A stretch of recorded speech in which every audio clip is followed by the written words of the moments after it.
안녕하세요. 타로와 나의 별의 카비아입니다. 유니버셜 타로 카드의 전후를 보여주는 비포 카드와 애프터 카드, 그리고 그림자 카드인 뉴비전 카드, 이렇게 4개의 타로 카드가 우리에게 이야기를 들려줍니다. 우리는 다양한 감정을 느끼며 살아갑니다. 하지만 감정을 대하는 적절한 방법을 배우지 않아서 억압하거나 부담스러워합니다. 왜냐하면 부정적인 감정이 신체적 고통만큼 아프며 타당하지 않은 환경 속에서 생존을 위해 감정을 피하는 방법을 학습했기 때문입니다. 보통 긍정 감정은 좋고 부정 감정은 싫게 여기기 쉬운데 잘못된 감정은 없으며 자기 안의 모든 감정들을 마주하고 보듬을 수 있어야 합니다. 감정은 생존과 적응을 잘할 수 있도록 우리를 도와줍니다. 최기용의 아파도 아프다 하지 못하면 이란 책을 통해서 감정을 대하는 방법을 배워봅시다. 모든 감정은 소중하다. 타로 스토리텔링 커베이스 시작하겠습니다. 구름 속에서 나온 신의 손에 컵이 놓여 있으며 오감 각각에 하나씩 5 물줄기가 넘쳐 흐릅니다. 물은 모네의 그림처럼 꽃들이 핀 고요한 푸른 호수로 떨어집니다. 컵 위로는 물고기가 꼬리와 지느러미에서 물을 튀기며 공중으로 뛰어오릅니다. 물고기는 기독교의 상징입니다. 컵은 최후의 만찬에서 나누었던 성배로 나중에 그리스도께서 십자가에 못 박히신 후 그분의 피를 모으는 데 사용되었다고 합니다. 컵은 여성적이며 새로운 생명을 키우고 창조하는 자궁의 상징이기도 합니다. 컵의 원소는 감정의 영역에 해당하므로 새로운 우정이나 낭만적인 관계와 같은 감정적 경험의 시작을 상징합니다. 우리는 다양한 감정을 느끼며 살아갑니다. 사랑, 질투, 불안, 호감, 분노, 슬픔, 기쁨 등등의 감정 말입니다. 하지만 우리는 이러한 감정들을 일상에서 느끼는지 잘 인식하지 못하는 경우가 많습니다. 대부분의 사람들은 감정을 부담스러워하고 피하고 싶어하는 게 사실입니다. 감정은 메시지가 전달되기 전까지 그 어떤 합리화나 억제에도 물러서거나 사라지지 않습니다. 때로는 고통을 더해 우리에게 지속적으로 이야기합니다. 그것이 바로 감정이 지니는 놀라운 힘입니다. 그래서 감정은 통제하거나 조절할 대상으로 보면 안 되고 가깝게 두고 보살펴야 하는 대상으로 봐야 합니다. 우리가 제대로 인식하지 못하더라도 감정이 우리의 행동과 삶에 미치는 영향력은 매우 큽니다. 왜냐하면 감정은 우리의 정신건강뿐 아니라 신체 건강과도 밀접한 관련이 있기 때문입니다.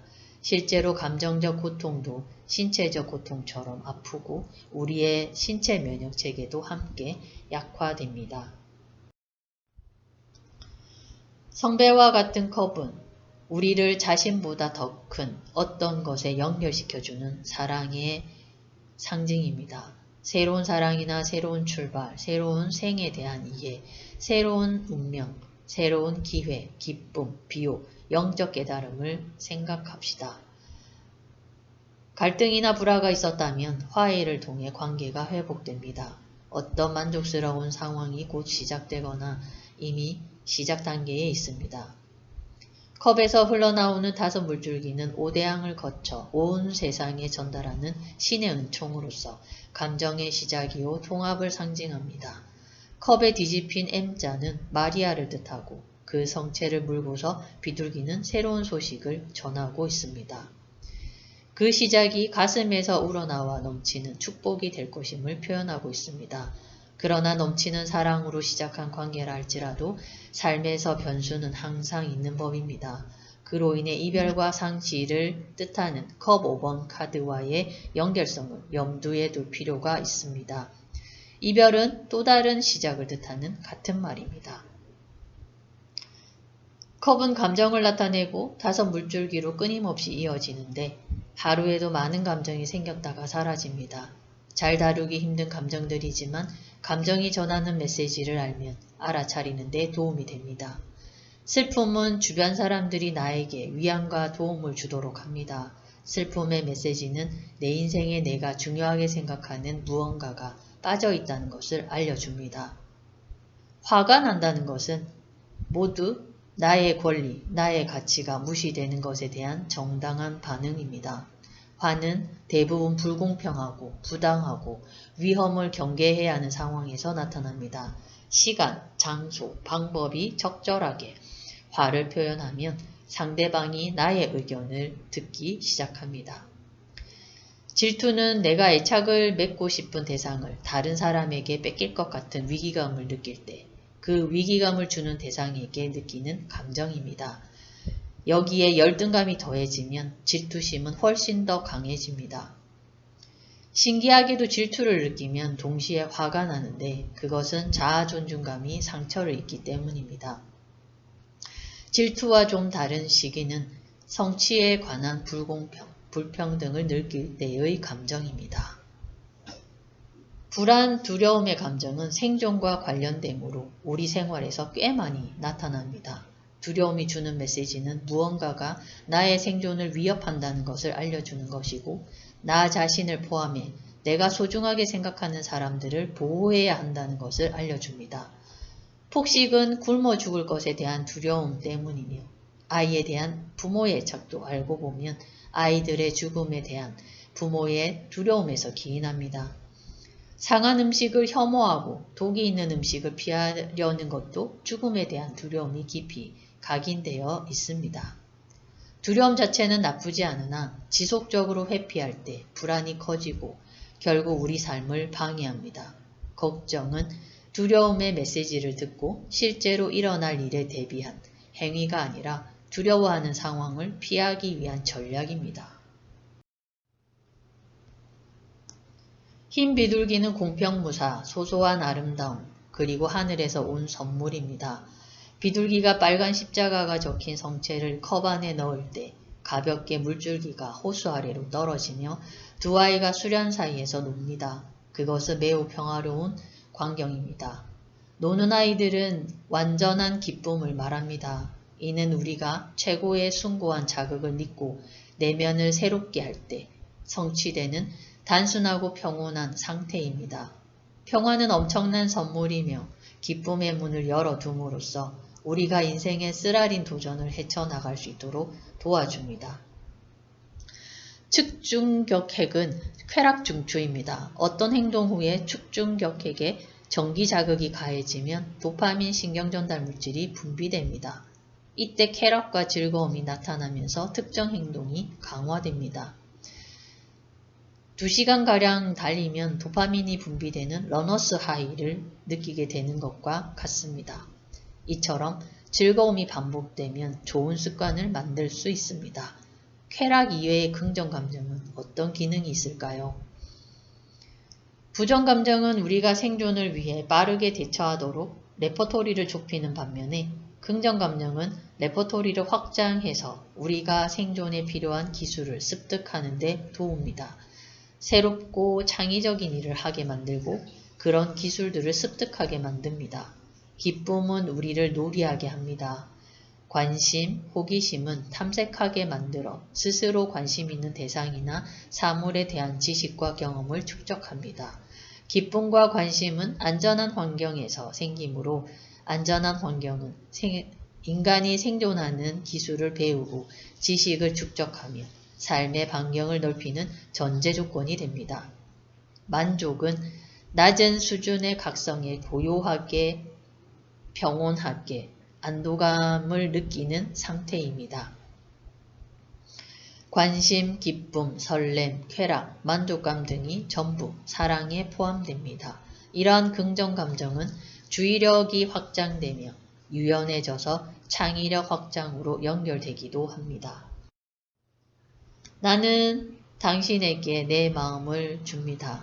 구름 속에서 뻗은 손은 루비처럼 붉은 심장을 쥐고 있습니다.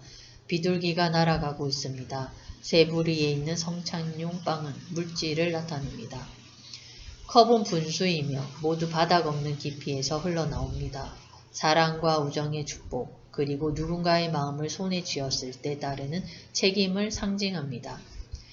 인간이 다양한 감정을 가지고 있다는 것은 축복입니다. 단언컨대 잘못된 감정은 없습니다. 모든 감정은 생존과 적응에 도움이 됩니다. 그렇기에 감정을 느끼지 못하는 게 문제이지 감정을 느끼는 것은 자연스러운 일입니다. 부정감정을 다룰 때 조심해야 하는데 죄책감이나 수치심의 특정 감정을 결함으로 인식하거나 자신이 약하고 부적절한 의미로 해석하지 말아야 합니다. AWESOME는 고통의 감정을 보듬는 방법입니다. awareness, 알아차리기, exposure, 노출하기, specific objective value, 목적과 가치를 구체화하기, move for excellence, 목적을 향해 움직이기. 감정을 보듬으려면 우선 내가 지금 슬프구나 혹은 화가 났구나 혹은 불안하구나 하고 자기 감정을 알아차리고 나는 이 감정을 느낄 자격이 있음을 인정한 다음 그 감정이 고통스럽더라도 피하지 않고 잠시 견디고 그 감정이 전하는 메시지를 파악해야 합니다. UCLA 대학 매튜 리버만 박사와 그의 동료들은 A그룹에게는 5년 이내에 상당한 스트레스를 경험한 사건과 그때의 감정을 적어보게 하고 B그룹은 감정과 무관한 일을 적게 하는 실험을 했습니다. 그 결과 A그룹이 B그룹에 비해 우울과 불안이 줄고 삶의 질이 높아졌습니다. 또한 이러한 결과가 감정을 조절하는 것임을 알아냈습니다. 고통스러운 감정을 알아차리고 그 감정에 노출되면 그 순간에는 고통이 따르지만 장기적으로는 우울, 불안 증상 등의 고통스러운 감정들이 경감될 뿐 아니라 삶의 질도 향상시키며 이러한 향상이 실제 뇌의 변화가 일어납니다. 즉 우리가 감정을 잘 알아차려서 행동을 바꾸면 우리의 뇌가 변화한다는 사실입니다. 감정을 알아차리는 건 쉬울 것 같지만 매우 어렵습니다. 감정은 순간적으로 스쳐 지나갈 때도 많으며 살면서 감정을 무시하고 억압해버리는 일도 잦기 때문입니다. 특히나 피하기 쉬운 두려움을 경청하기 시작하면 인간이 가장 마지막에 발달시킨 뇌의 영역, 즉 전전두엽이 활성화하기 시작합니다. 거절에 대한 두려움은 자신이 사람들에게 중요한 사람으로 인정받고 싶고 사랑받고 싶다는 뜻입니다. 감정은 자신이 진짜 원하는 것을 하게끔 알려줍니다. 두려움에 휩싸이면 이러지도 저러지도 못하는 상황에 놓일 수 있습니다. 사실 두려움을 잘 보듬으면 삶의 즐거움도 늘어납니다. 내 감정을 소중히 대하면 자아 존중감이 높아지므로 상대의 감정과 가치를 이해하고 존중하는 배려를 하게 됩니다. 배려를 하게 되면 상대방과 연결된 것 같은 느낌, 사회적인 관계를 형성했다는 느낌 때문에 상대방은 물론 자신도 기분이 좋아집니다. 감정을 잘 다루면 대인관계가 좋아지는 이치입니다. 감정을 소중히 대해야 하는 이유는 감정에 귀 기울일 때 비로소 이성의 힘이 제대로 발휘될 수 있습니다. 감정은 통제하거나 조절할 대상이 아니라 온전히 느끼며 보살펴야 하는 대상입니다. 부정적인 감정뿐만 아니라 자기 안의 모든 감정들을 마주하고 보듬을 수 있어야 우리는 진정 풍요로움과 살아있음을 깨닫게 됩니다. 지금까지 모든 감정은 소중하다. 커베이스 타로 스토리텔링이었습니다. 자기를 알고 행복을 추구하며 자기 실현의 길을 함께 하고자 하는 타로와 나의 별입니다. 항상 즐겁고 행복하시길 바랍니다. 감사합니다.